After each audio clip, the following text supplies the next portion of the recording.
If you like the video, please click on the like button, write a comment, and subscribe to my channel.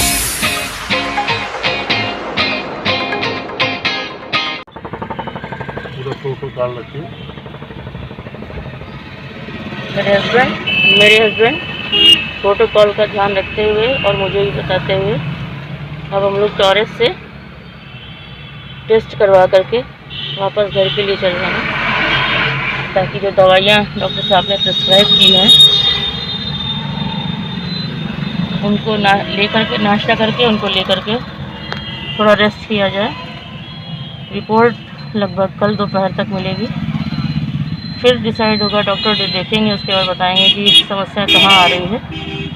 अब तक recovery हो जानी चाहिए थी, क्यों नहीं हो रही है। हेलो दोस्तों,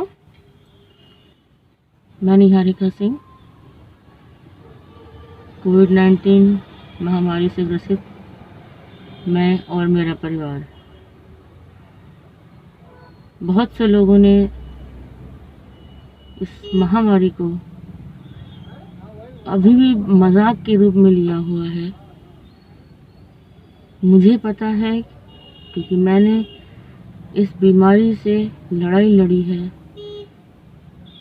ऐसी आसान वो लड़ाई नहीं थी जिस लड़ाई को जीत कर, या अभी भी मैं उस लड़ाई से लड़ रही हूँ। 90% तो लड़ाई जीत चुकी हूँ, लेकिन 10% अभी भी मैं ठीक नहीं हूँ। मैं अभी टॉरस के सामने खड़ी हूँ हॉस्पिटल में, और मेरा ट्रीटमेंट अभी भी चल रहा है। दोस्तों, मैं आपसे आज इस वीडियो में, क्योंकि मेरे स्कूल को, मेरे विद्यालय को, मेरे विश्वविद्यालय के बच्चों को हुनरदान संस्थान नामक एक संस्था ने, NGO ने गोद ले रखा है। उनके अनुरोध पर कि मैं लाइव होकर के अपनी समस्या को बताएं, और ताकि जिससे बाकी लोग जो इस बीमारी को अभी भी गंभीरता से नहीं ले रहे हैं, बिना मास्क, अब मैं देख रही हूँ सड़कों पे अभी भी कि बहुत से लोग मास्क लगाए तो हैं, लेकिन उसको गर्दन तक खींच के ले आए हैं। कुछ लोग तो मास्क के बिना ही चल रहे हैं। मेरी आप लोगों से हाथ जोड़कर विनती है इस वीडियो के माध्यम से कि प्लीज़ ऐसा ना करें। आप अकेले नहीं हैं, आपके साथ आपका पूरा परिवार है। कोविड की बीमारी में इंसान बहुत कुछ खो रहा है। अगर जीवन बच भी रहा है तो उसका स्वास्थ्य चला जा रहा है।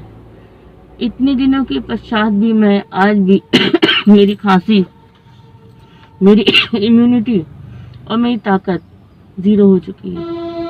खांसी का ये हाल है कि डॉक्टर के से बराबर कंसल्ट करने के बाद भी कुछ खास आराम नहीं मिल रहा है। इसीलिए मुझे आज सीटी स्कैन और एक्सरे और ब्लड टेस्ट के लिए डॉक्टर साहब ने प्रिस्क्राइब किया। नमस्कार दोस्तों, मैं निहारिका सिंह। पिछले दिनों हमारा पूरा परिवार कोविड-19 वैश्विक महामारी की बीमारी से ग्रसित हुआ। हमारा पूरा परिवार एक साथ संक्रमित हुआ। कोई एक दूसरे को देखभाल करने वाला नहीं था, कोई एक दूसरे को समझने देखने वाला नहीं था।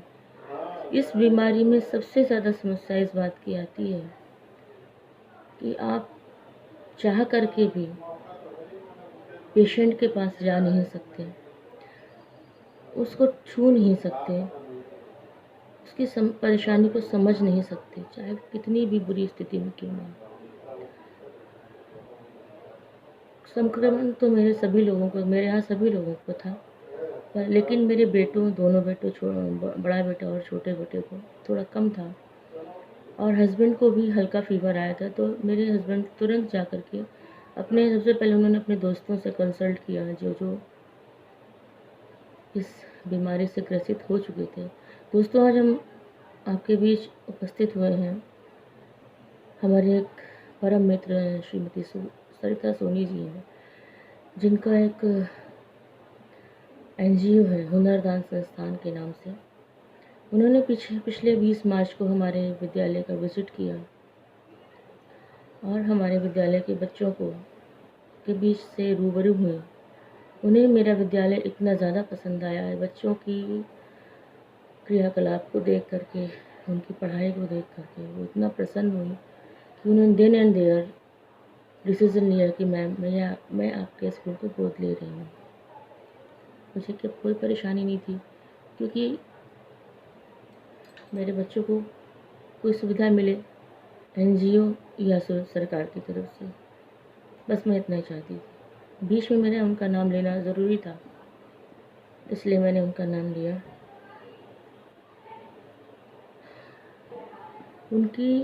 उन्होंने मुझसे रिक्वेस्ट की थी सरिता मैम ने कि मैम, जब मैं कोविड से ग्रसित थी, संक्रमित थी, तब उनके और विमल जी के कई सारे फ़ोन, कई मैसेजेस आते रहे, लेकिन मेरी वो स्थिति थी कि मैं उनके मैसेज का भी जवाब नहीं दे सकती थी, ना मैं उनसे कॉल कर सकती थी।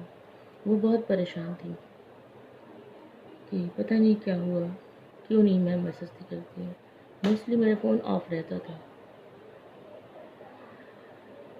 कोरोना, इस बीमारी को प्लीज़ मजाक में मत लीजिए। मैं सिर्फ और सिर्फ कोरोना की समस्याओं को, कोरोना जैसी बीमारी से होने वाली समस्याओं को आप तक लाइव होकर के पहुंचाने की पूरी कोशिश कर रही हूँ, ताकि आप भी इन परेशानियों, इनका इस पहली बात तो इस बीमारी के प्रति अवेयर हो जाएं। और अगर ईश्वर न करे किसी को कोरोना होता भी है, तो जो कुछ भी मैंने फॉलो किया इस बीमारी के दौरान, इस बीमारी से ठीक होने के लिए,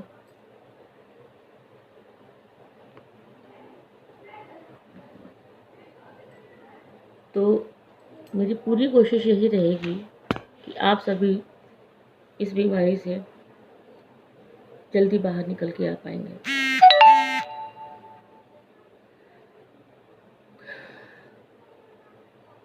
बहुत बहुत तकलीफ होती है, बहुत तकलीफ होती है। मैं हार्ट पेशेंट हूँ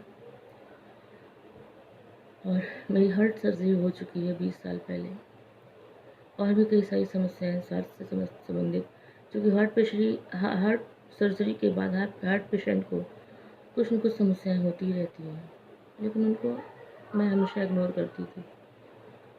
जैसे ही कोरोना वायरस मेरी बॉडी में एंटर हुआ, उसके बाद मुझे लगा कि वाकई में बीमार हो सकती हूँ। मैंने कभी भी अपनी बीमारी को, अपनी परेशानियों को अपने पर हावी नहीं होने दिया। लेकिन यकीन मानिए दोस्तों,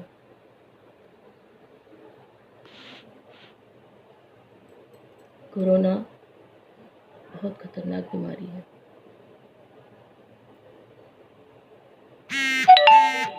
अच्छों की हिम्मत को तोड़ देती है। 1 महीने से ऊपर हो चुका है दोस्तों, अभी भी मैं नॉर्मल नहीं हूँ। आज ही मेरा सीटी स्कैन हुआ है, एक्सरे हुआ है और सीबीसी हुआ है। खांसी अभी भी जारी है। वीकनेस की ये स्थिति है कि मैं खड़ी नहीं हो सकती, अपने बच्चों की फरमाइश को पूरा नहीं कर सकती। मेरे बच्चे और मुझे खाना बनाने का बहुत शौक है।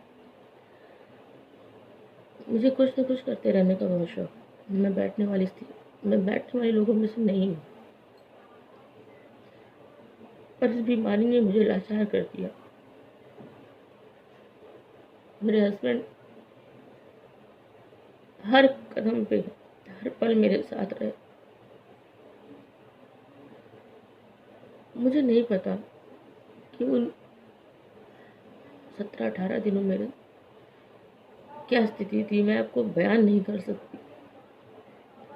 शायद एक मौत को छू के आने की जैसी एक अनुभूति हुई मुझे। इस वीडियो में बस इतना ही। अगले वीडियो में आपसे अपनी और भी परेशानियाँ और भी दिक्कतें जो कोविड से मुझे हुई मैं ज़रूर आपको शेयर करूँगी।